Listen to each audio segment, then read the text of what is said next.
we want to talk about is America. Specifically, yesterday in the Jewish calendar was the 28th of Sivan, the 28th of the Jewish month of Sivan. And the 28th of Sivan is significant as the day the Lubavitcher Rebbe came to America.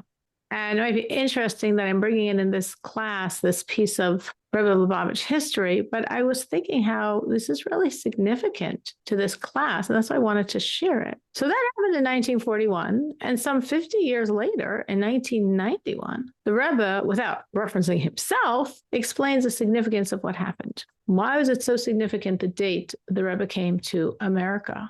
So to understand this idea spiritually, when we think of the world, the continents, we all have it ingrained in our head. I'm sure we all can envision that blue-green ball. And we all know here's Europe, Africa, Asia, and here's North America, South America, and tucked away there is Australia. Like, we all know what the map looks like. Planet Earth, it's a sphere. As a ball, what's the top of the ball? Well, there is no top. It's a rolling ball. So arbitrarily, the decision was picked to make something called the North Pole and the South Pole. And therefore, we have neatly here North America and South America, and Europe, Africa, Asia, Australia.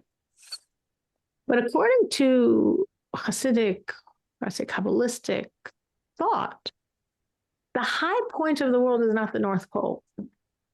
The high point of the world, well, what do you think the highest point of the world would be if we're talking about spiritually? What should be the top of that ball? Do you mean Jerusalem or the Dome of the Rock? A person could say Jerusalem. That's one answer. Carol's answer, Jerusalem. Any other thoughts? And the Dome of the Rock. Okay, well, I wouldn't say the Dome of the Rock, but I would say Jerusalem. Anyone have any other answers? Anyone have any other thoughts on what could be the high point of the world? I think Carol gave a good answer with Jerusalem. Any other ideas? The highest spiritual point of the world. Carol gave such a good answer, we can't think of anything else. So actually, the answer is not Jerusalem, though that is a very good answer and a very logical guess. The answer is actually Mount Sinai. Mount Sinai, where Torah was given to the world. 3,338 years ago, when God gave the world the Torah, he came down on Mount Sinai. And from there, he gave the Torah to the world. And that mountain, which of course is pretty close to Jerusalem, relatively speaking, that's considered the highest spiritual point in the world. So now I want you to take your map, neatly embedded in our brain, North America, South America, Europe, Africa, Asia, Australia. And I want you to turn it to envision not the North Pole on top, but Mount Sinai. You're like, I don't know exactly where Mount Sinai is. That's okay. It's like in the vicinity outside Israel, in the desert outside Israel. So that totally shifts the hemispheres. Now, the continents stay the continents, but the hemispheres are totally shifted. What now is the upper hemisphere of the world? Mount Sinai is the top, not the North Pole, Mount Sinai. What would be the upper northern hemisphere, half the world? What continents would be in the upper hemisphere? Europe, Asia, and Africa. Exactly. And what continents would be in the southern hemisphere? North and South America. North and South America. Carol, you are on a roll, right? Can we all understand what Carol did? For some people, it's a little hard. You have to have some spatial awareness, right? Sure. So you're twisting the globe as you know it, as it's embedded in all of our brains, because it could go in any direction. It's a ball. And now take that ball and turn it on its head. So the high point is somewhere there in the Middle East, we'll say vaguely, right? So that's the high point. We've got Europe, Africa, Asia. That's the upper northern hemisphere. And then what's on the bottom? Well, that became the top. So the Americas, North America and South America, became the bottom of the globe, on the bottom of the world. See what we just did? Why do I care? Because, Hasidah says, Europe, Africa, and Asia are in the upper hemisphere, the hemisphere where Torah was given to the world. The Americas are in the southern hemisphere. They're really on the bottom of the southern hemisphere. The Americas are really far geographically and spiritually from that point of Torah being given. It was sort of an axiom that when Jews came to America, somewhere on the boat between Europe and America, they many of them lost their Judaism, or after a week or two in America. And of course, there was big challenges. When we first came to America, it was a big challenge to not work on Shabbos, because if you were working in the sweatshops, which everyone got jobs in the sweatshops, and you weren't working on Saturday, you got fired for Sunday. So it was a challenge, but Jews had withstood many challenges. Was this the hardest challenge of our existence? Yet here, for the first time as a generation, en masse, we see people losing Shabbos. And once you lose Shabbos, which is such a cornerstone of Judaism, losing their Judaism. And it was like almost weird. Why is this happening? Jews survived enormous persecution for the past 1900 years of exile. And suddenly no one's beating them on the streets. No one's imprisoning them. Like, you'll figure it out. No, people lost their Judaism. They lost their Shabbos and they lost their Judaism.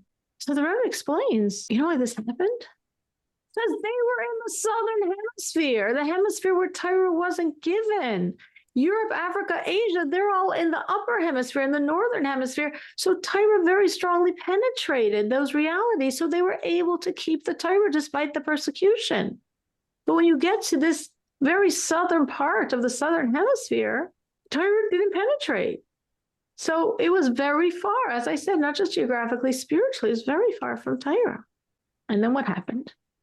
And then the Rebbe, the leader of world Jewry, the spiritual leader of world Jewry, comes to America. First, the previous Lubavitcher Rebbe, referred to as the Rebbe Yatz, came in 1940. And then his son-in-law, who referred to as the current Rebbe, came in 1941. Both of them came as escapees from Nazi Europe, meaning the previous Lubavitcher Rebbe, he was originally in Riga in Latvia. In September of 1939, I think at that point already, he was in Warsaw, Poland, and he was in the Warsaw Ghetto.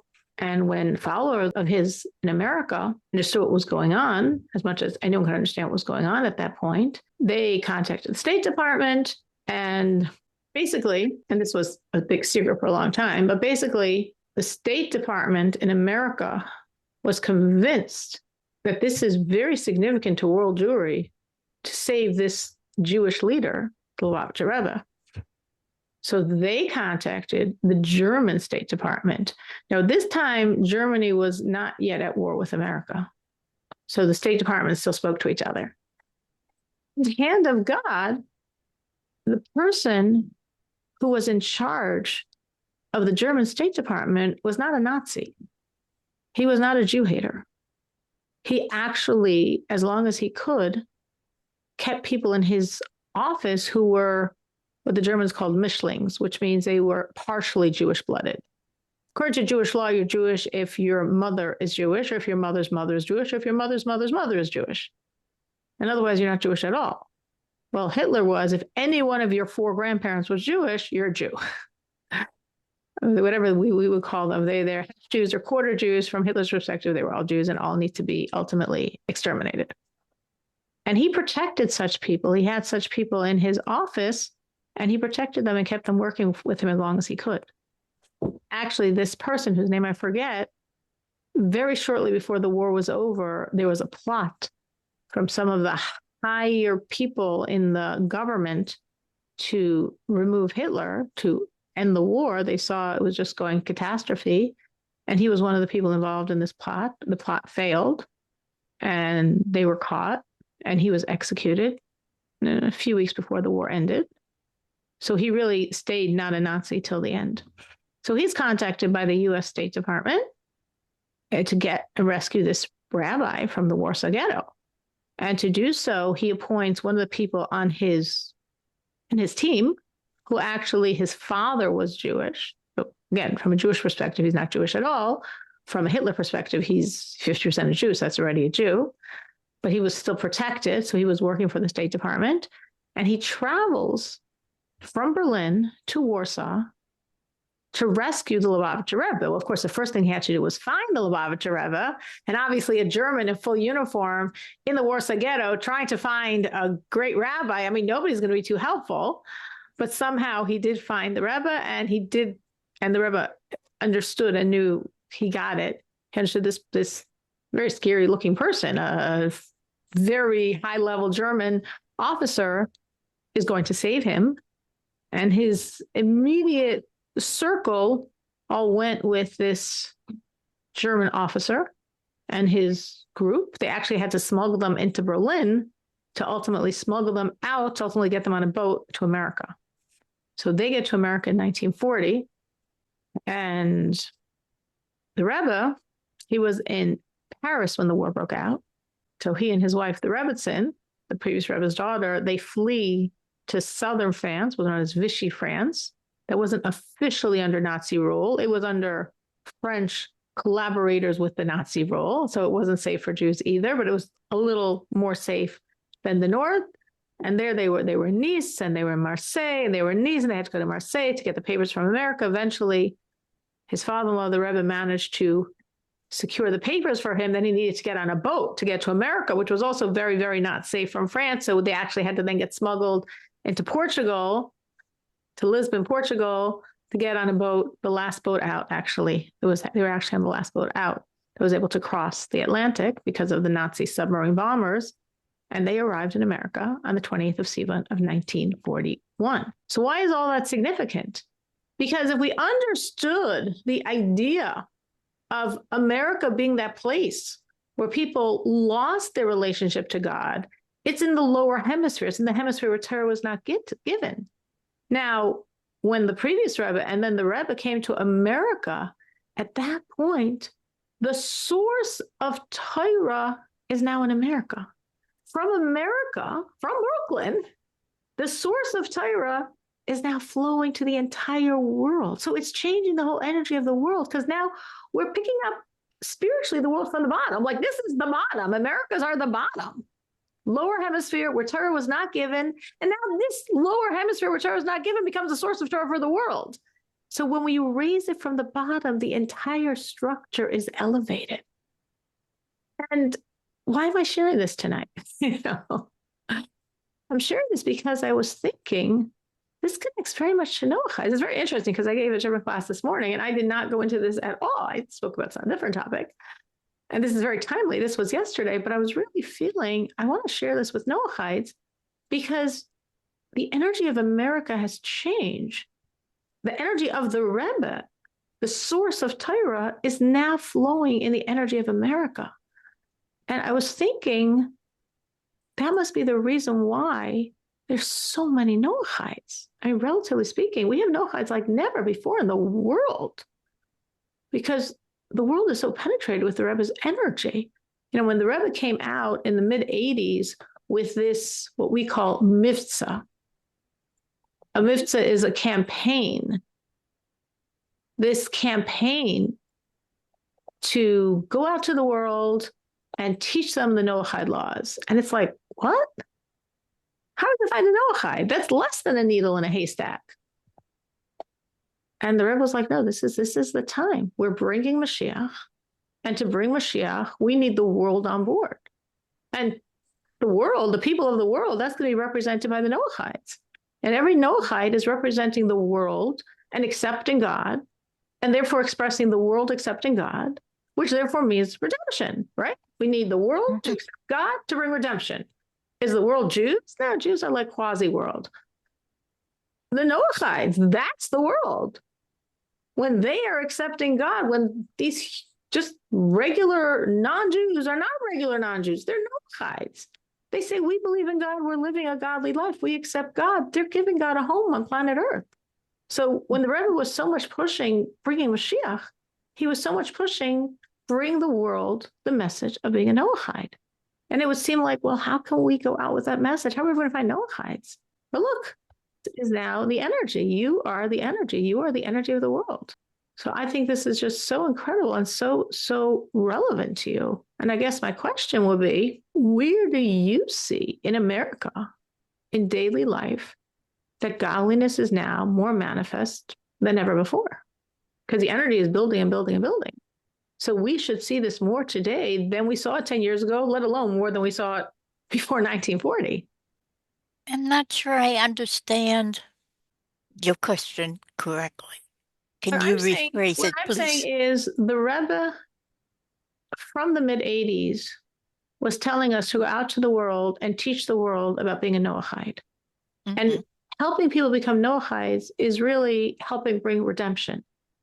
Right. The way the Rebbe was able to do this, like it seemed like so bizarre, was because since 1940, and then more strongly in 41, with the Rebbe and his father-in-law, in America, the energy of America shifted. And the energy of America became more and more open to godliness because now it's a source of godliness for the whole world. So, what I'm asking you, as people living in the world, is where do you see this? Do you see this? Do you see that America, the world around you, is shifting and is more open to godliness than you remember 10 years ago, than you remember 20 years ago, than you remember 30 years ago, than you remember 50 years ago? Do you see this shift of the world moving closer to God?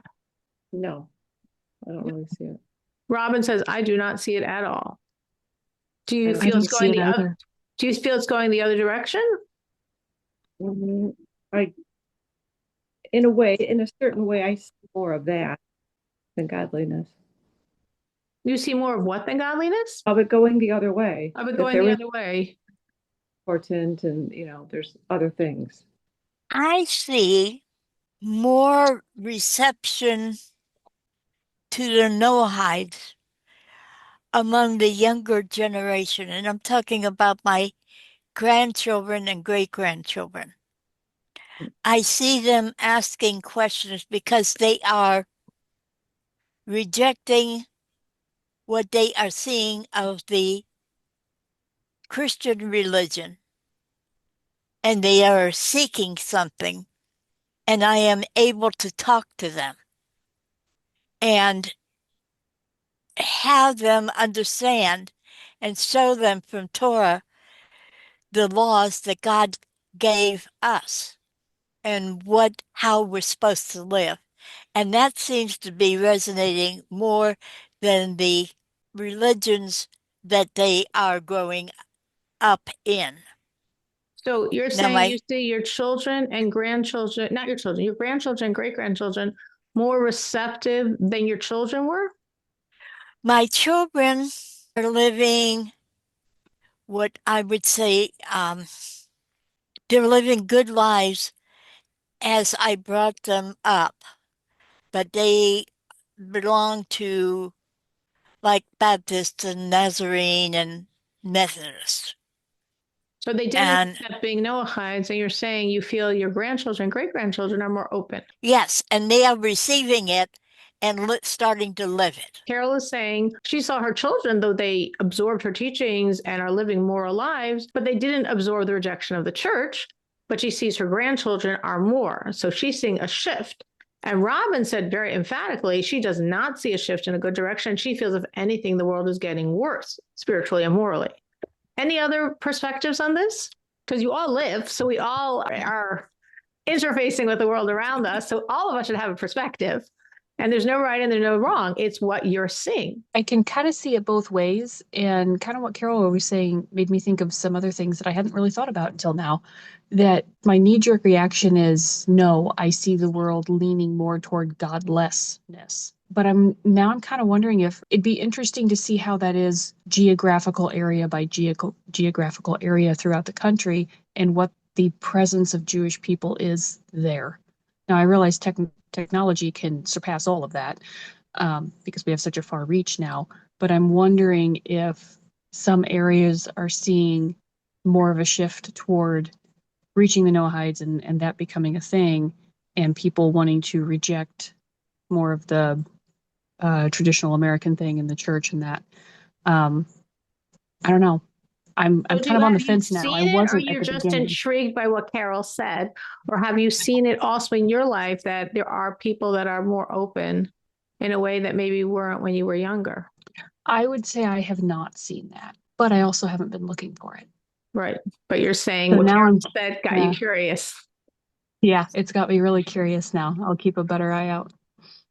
I hear that. And Carol has this vantage point of many years, so she can really look and see time. So that's a big advantage in this question. Anyone else? Yeah. So we got Erin's voice there. Anyone else? I think the big thing is that if we look to put it out there, Well, you know, that's what we all have to do. we Right. have Right. Yeah, we have to it, do that. 100% we have to do that. But I'm saying if we're doing it or not, can we see a movement of the world coming closer to God? And I respect what Robin said, that she sees the opposite. And Erin's sort of saying, she sort of sees what Robin's saying, but she's sort of interested in what Carol's saying. And I understand what Robin's saying. I'm not refuting her. I want to pull it all together, but I first want to hear some more voices. Anyone else can share their perspective?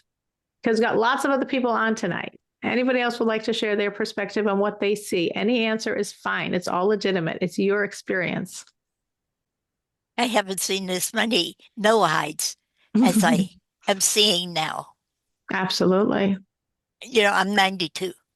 It's going to Absolutely. be 93 in December. So from my It's perspective, a I tremendous see things. testimony, the Noahides. Absolutely. That's what I was saying before. It is. Yeah. It is a tremendous testimony. Anyone else? Ladies, you all live, you all see. There's no wrong answers here. I think by some of what you shared about the upper hemisphere and, that I was thinking there's a lot of groups of Noahides, like when I first came in, like Malaysia and, different countries. And it seems like in America, I start seeing more and people saying, this church thing, there's something, it's not fitting right, and visiting the Noahide. What is it? People are hungry for God and want to know, like when I came in, I never heard of a Noahide, and for a while I was a little nervous. Is this a cult? Is this that kind of thing? And then as I learned, and through like Zoom and that, because that's the only Noahides that I know. I don't know any in my area, but to be able to learn, and other people coming in and going, or even in Facebook, and that I'd like to learn more about Noahide, comments on the different groups and that. So there's a hunger that people want to change, and wanting that relationship with Hashem. It's beautiful. I love how Linda concluded. She said she sees a hunger. There's a hunger. That's what Isaiah says. It's from the prophet Isaiah, that there'll be a time, there'll be a hunger and there'll be a thirst. Not a hunger and thirst that you're going to satiate and quench with food and water, because it's a hunger, it's a thirst for God.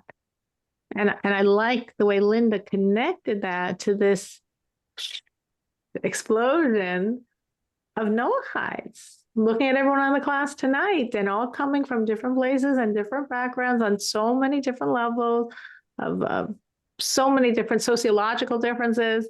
And that's not relevant, because like Linda's saying, there's a hunger, there's a thirst for God. And that's the commonality of the Noahide.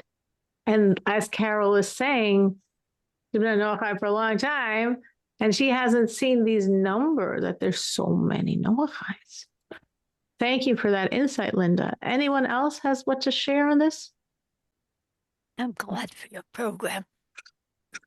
Thank you. No answer is wrong. Anyone else has what to share? We got some very insightful comments here from Robin and Carol and Erin and Linda. Anyone else? Yeah, I kind of feel like I'm seeing a lot of people that have never experienced God joining the church.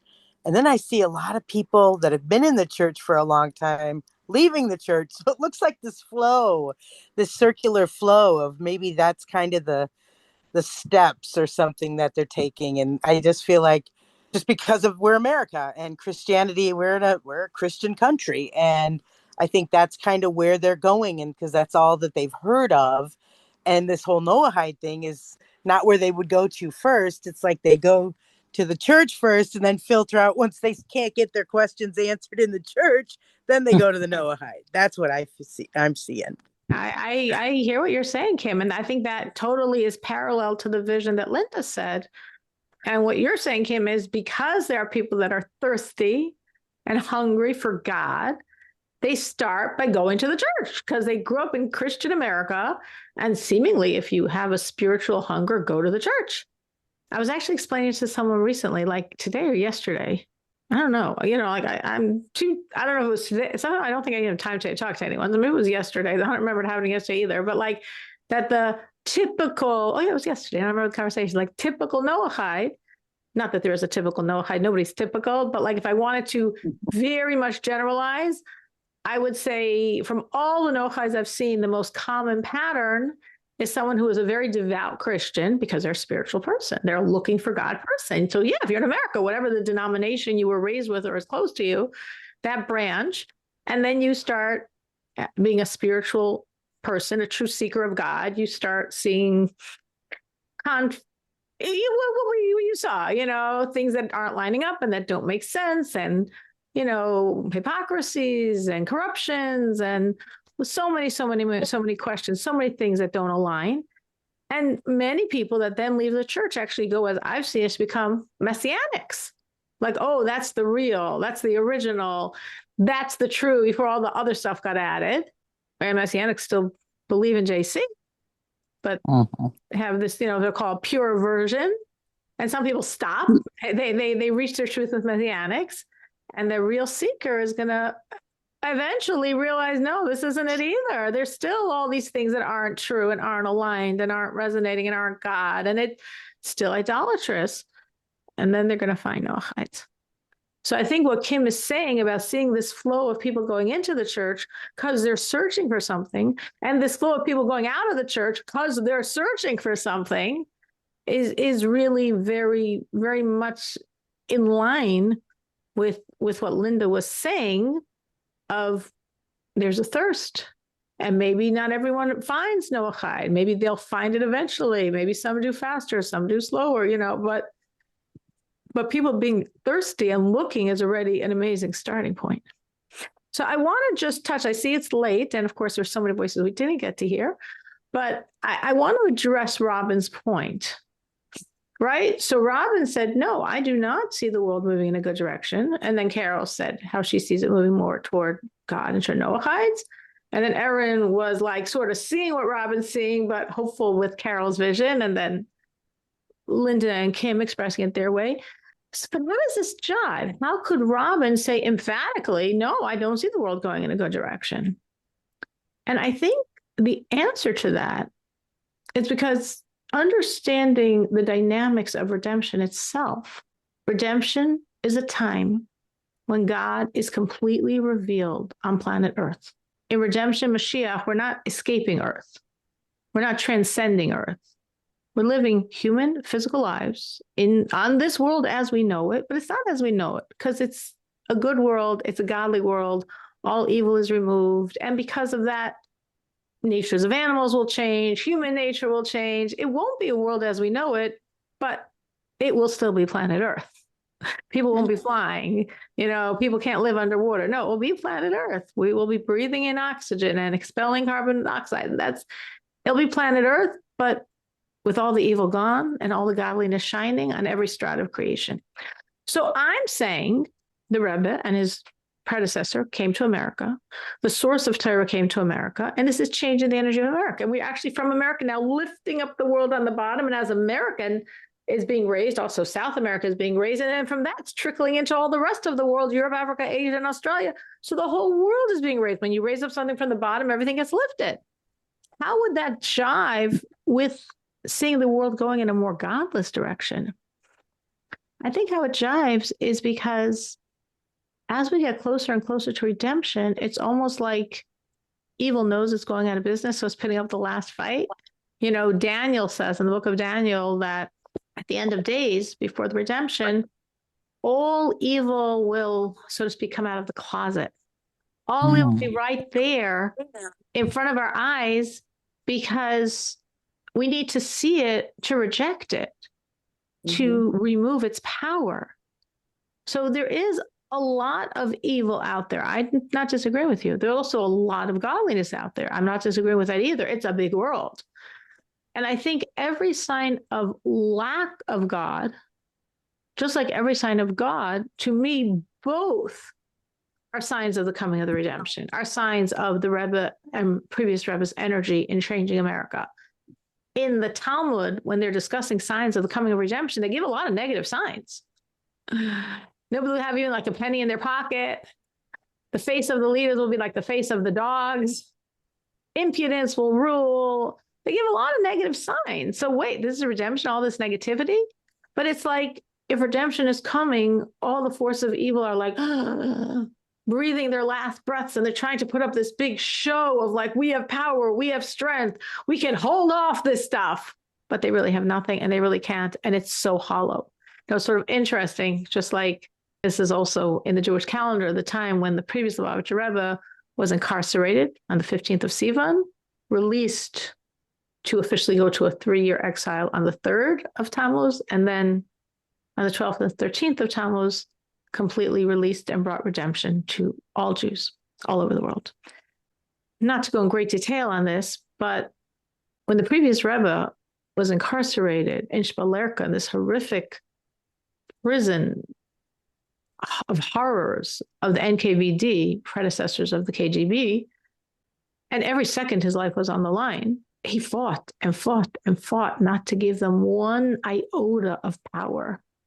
Once a day, the biggest treat the prisoners had was you got to walk. He never went. He's not giving them the power that they can give him a crumb to enjoy. And when they wanted to tell him good news and he was told to stand up to hear the news, he refused. And they said, well, we'll beat you. And he said, beat me. He was an old man. He was not strong physically. They beat him. Second group came. Stand up. We have news to tell you. I'm not standing. They beat him. A third time, a third group came, and they were going to tell him, so to speak, good news. They were telling him that his life was saved. He said, I'm not standing for you. And they beat him a third time. He said, I'm not standing. And finally, they had to give him the news without him standing, because he wasn't going to stand for them. And when they finally were releasing him, and they were like, okay, it's Thursday, and you're going to go home, and you're going to say goodbye, you're going to travel on the train, and you're going to go to this exile. And he said, wait, when am I going to arrive? They said, on Saturday. He said, no way. I'm not traveling on Shabbos. They said, well, if you don't, we're not letting you go home from now until then. You're going to be in this prison the rest of Thursday and Friday and Saturday, and then you're going to travel on Sunday. You're risking your life for like 2+ days? I said, yeah, I'm not traveling on Saturday. I'm not giving you that power over me. And with all of his very, very intense refusal to give them any power, this was a battle of godliness over evil, and godliness won. And godliness won, and yet seemingly communism continued for 60 more years. But godliness was destroyed in 1927. So something could continue and could seem to have a lot of power and take up a lot of space with a loud voice, but it's hollow.